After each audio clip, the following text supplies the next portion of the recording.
అంటే మనకంటూ ఒకటి ఒపీనియన్ అనేది ఉండదా, మనకంటూ ఒక డెసిషన్ తీసుకునే లేదు కదండి. మనకు అంటే నేను చిన్నగా ఉన్నప్పుడు మా పేరెంట్స్ మాకు ఎప్పుడన్నా ప్రవచనాలకు తీసుకెళ్లేవాళ్ళు. ప్రవచనాల్లో మేము విన్నది రామకృష్ణ కథ అన్నమాట. రాముడు పరివారం కూడా చూస్తే ఉమ్మడి కుటుంబం, చాలా పెద్ద కుటుంబం ఉండేది. ఆయన వనవాసానికి వెళ్ళిన తర్వాత కూడా లక్ష్మణ నువ్వు ఇంట్లోనే ఉండు, శత్రుఘ్న భరత ఇంట్లో ఉండు, అమ్మ నాన్నని చూసుకో, అమ్మ ఇలా చేసినా కూడా అమ్మని క్షమించడము, అమ్మని జాగ్రత్త చూసుకో, అమ్మని ఎవరు అవమానం చేయకుండా చూసుకో అని చెప్పిన మన రాముడు కథలు మేము విన్నాం చిన్నప్పుడు. ఇప్పుడు ఎవరండి ప్రవచనాలు వినేది? Even see the Krishna and Balarama, the both used to stay together. వాళ్ళిద్దరు కూడా తోడుగా ఉన్నారు. వాళ్ళు పెళ్ళైన తర్వాత కూడా, వాళ్ళకు పిల్లలు గ్రాండ్ చిల్డ్రన్ పుట్టిన తర్వాత కూడా ద్వారకలో ఏకత్ర పరివారంగా ఉన్నదే మనకు రామాయణ మహాభారతాలు ఇవన్నీ చెప్తున్నారు. బట్ అసలు ఇప్పుడు జనాలకు చూస్తే దాని పేర్లు కూడా తెలియదు. మహాభారతం అంటే తెలియదు, కృష్ణ అంటే తెలియదు, రాముడు అంటే తెలియదు. సో మీరు చిన్నప్పటి నుంచి ఏం విన్నారు? చిన్నప్పటి నుంచి విన్నది హీరో హీరోయిన్ స్టోరీసే. కానీ మీరు ఒక మంచి స్టోరీ వింటేనే కదండి, ఇతిహాసం వింటేనే ఇతిహాసం రచిస్తాం మనము. సో హిస్టరీ ఏం విన్నారు మీరు? మన హిస్టరీ ఏంటిది అసలు? మన హిస్టరీ ఉమ్మడి కుటుంబం గురించి చెప్తుంది, ఫ్యామిలీ వాల్యూస్ గురించి చెప్తుంది, నేను అన్న కాన్సెప్ట్ కాకుండా నా పరివారము అన్న కాన్సెప్ట్ చెప్తుంది మనకు. సో అవి వినడమే మనం మానేసాం. కాబట్టి మనం ఏది వింటామో అది మనం అవుతాము. మనం ఏం వింటున్నాము? మూవీస్ వింటున్నాము, చెత్త స్టోరీస్ వింటున్నాము. సో వాల్యూస్ లేకుండా మనిషి పెరుగుతున్నాడు. So that is the effect ఖచ్చితంగా. కానీ ఈ జనరేషన్ లో వాల్యూస్ అంటే ఒక పర్సన్ కి వాల్యూ లేకుండా డబ్బున్న వాళ్ళకి వాల్యూ ఇస్తున్నారు. అంటే గతంలో కూడా ఉండొచ్చు, బట్ అది తక్కువ. కానీ ఈ మధ్య కాలంలో డబ్బు అనేది ముఖ్యమైపోయింది.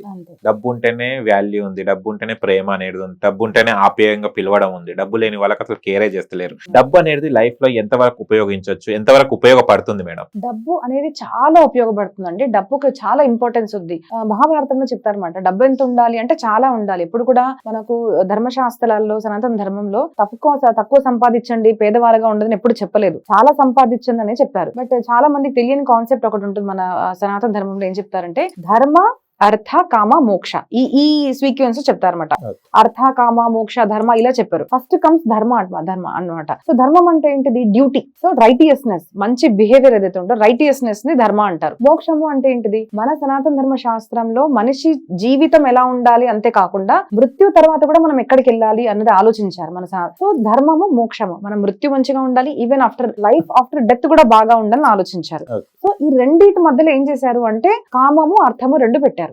సో అర్థము అంటే డబ్బు. ఆ డబ్బు ఎలా ఉండాలి? చాలా సంపాదించండి, ఒక ఇల్లు కాదు 10 ఇల్లు కట్టుకోండి, ఏం ప్రాబ్లం లేదు. కామం అంటే చాలా మంది సెక్స్ అనుకుంటారు, కాదు. కామన అంటే కోరిక. ఒక యాంకర్ అవ్వాలి, నేను ఒక యాక్టర్ అవ్వాలి, నేను ఒక డాన్సర్ అవ్వాలి, నేను ఒక నా దేశాన్ని మంచిగా చేయాలి, ఒక లాయర్ అవ్వాలని, ఎనీథింగ్, ఎనీ డిజైర్. సో ఆ ఒక డిజైర్ ఉందనుకోండి, ఆ డిజైర్ ఫుల్ఫిల్ చేయడానికి ఫస్ట్ మనకు మనీ కావాలి కదా. So money and Dzire. Money ఉంది కానీ డిజైర్ లేదు, మనం ఏం చేయలేం లైఫ్ లో. సో డిజైర్ ఉండాలి, అర్థం ఉండాలి. కానీ ఇక్కడ క్లాజ్ ఏంటిది అంటే, మీరు ఎంత సంపాదించినా మీ ఏ కామన కూడా ఆల్వేస్ మీ మనసును మీరు అడగాలి. ఏంటిది అంటే, ఇది ధర్మబద్ధంగా ఉందా? నేను ఒక డాక్టర్ని అవ్వాలనుకుంటున్నాను, సరే డాక్టర్ అయ్యాను, డబ్బులు సంపాదిస్తున్నాను, కానీ డబ్బులు ఏదైతే సంపాదిస్తున్నానో నేను 10 మందికి మంచి చేస్తున్నానా లేదా? రైటియస్నెస్ సమాజంలో, అది ఏ కమ్యూనిటీలో ఉండండి, ఏ దేశంలోనే ఉండండి, నా వల్ల 10 మందికి మంచి జరుగుతుందా లేదా అని మనం ఆలోచించాలి. అది ఇహలోకం, అంటే ఇక్కడున్న లోకం గురించి మనం ఆలోచిస్తాం. మోక్షము అంటే చనిపోయిన తర్వాత, ఇఫ్ ఐ డూ గుడ్ కర్మ విల్ కమ్ బ్యాక్. సో నేను చనిపోయిన తర్వాత నాకు అదే వస్తుంది కదా, నేను మంచి చేశాను అంటే నాకు మంచి వస్తుంది. సో నువ్వు మంచి చేస్తున్నావా లేదా, మంచి మార్గంలో డబ్బు సంపాదిస్తున్నావా లేదా, నీ కోరిక మంచిగా ఉందా లేదా, రైటియస్నెస్ కి అంటే ఇహలోకంలో పరలోకంలో నీకు మంచి చేస్తుందా లేదా అని ఆలోచించి నువ్వు ఎంతైనా డబ్బు సంపాదించు, నో ప్రాబ్లం. సో ఈ సీక్వెన్స్ అన్నది ఎవరికైతే తెలుసో, అది గురువుల దగ్గర నుంచి ఎప్పుడైతే మనం నేర్చుకుంటామో, అప్పుడు ధర్మార్థ కామ మోక్షాల గురించి బాగా తెలిసిన వాళ్ళు చాలా డబ్బు సంపాదించాలి, డబ్బు ముఖ్యము. కానీ ధర్మము చాలా గొప్పది. ధర్మం అంటే ఏంటిది? రైటియస్నెస్, మంచి బిహేవియర్. ఒక మనిషిగా ప్రవర్తించడం చాలా ముఖ్యమని మనకు చెప్తారన్నమాట. సరే ఎందుకండి, ఏం పర్వాలేదు, everything is fair in love and war అంటారు కొంతమంది.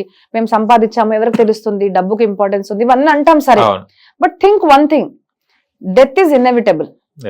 మీరు ఏ కమ్యూనిటీ పుట్టారు, ఆడ మొగ చిన్న పెద్ద, భారతదేశీయుల, మీరు అమెరికన్సా, యూరోపియన్సా, నథింగ్. మీరు తెల్లవాళ్ళ, నల్లవాళ్ళ, పొట్టివాళ్ళ, లావువాళ్ళ, nothing will come. Death is inevitable to everyone. అదే మన అందరికీ తెలుసు, కామన్, అంతే. So think about death. ఆ డెత్ గురించి ఆలోచించి ఎప్పుడు కూడా మనం ఒక మాట ఆలోచించాలి. ఏంటిది అంటే, నేను ఎంత సంపాదించినా ఒకరోజు నేను చనిపోతాను అని ఆలోచించు. సో చాలా మంది చూడండి, కోవిడ్ తర్వాత మనుషులు ధర్మానికి ఇంకా దగ్గర అవుతున్నట్టు మనం ఎందుకు చూస్తున్నామంటే, people have seen death closely. అదొక చూసాం, నేను ఇంత సంపాదించాను, పెళ్లి చేసుకున్నాను, పిల్లలు ఉన్నారు, అంతా ఉంది, కానీ ఏకంగా మొత్తం ఫ్యామిలీస్ చనిపోవడం వాళ్ళు చూశారు. చాలా ప్రేమించి పెళ్లి చేసుకున్న అమ్మాయి చనిపోయింది సడన్ గా కోవిడ్ లో, అది చూశారు. ఆ అమ్మ నాన్న అందరూ సుఖంగా ఉంటే సడన్ గా పేరెంట్స్ చనిపోవడము, మన ముందు పిల్లలు చనిపోవడము, పిల్లల తల్లిదండ్రులు లేకుండా పెరగడం, ఇవన్నీ కోవిడ్ లో దగ్గరగా చూసి then people are understanding values. అసలు ఎవరి గురించి సంపాదిస్తున్నాను నేను, సో డబ్బు ఉంది అంతా ఉంది కానీ ఎవరి కోసం అన్న ఒక క్వశ్చన్ మార్క్ వస్తుంది అనమాట. సో అక్కడ మనం ఆలోచించాలి ఏంటంటే డబ్బు ఇంపార్టెంట్. మనం డబ్బు ఉంటేనే నువ్వు, సమాజము, సృష్టి అందరూ కూడా ఏదో చేయగలుగుతాం నువ్వు.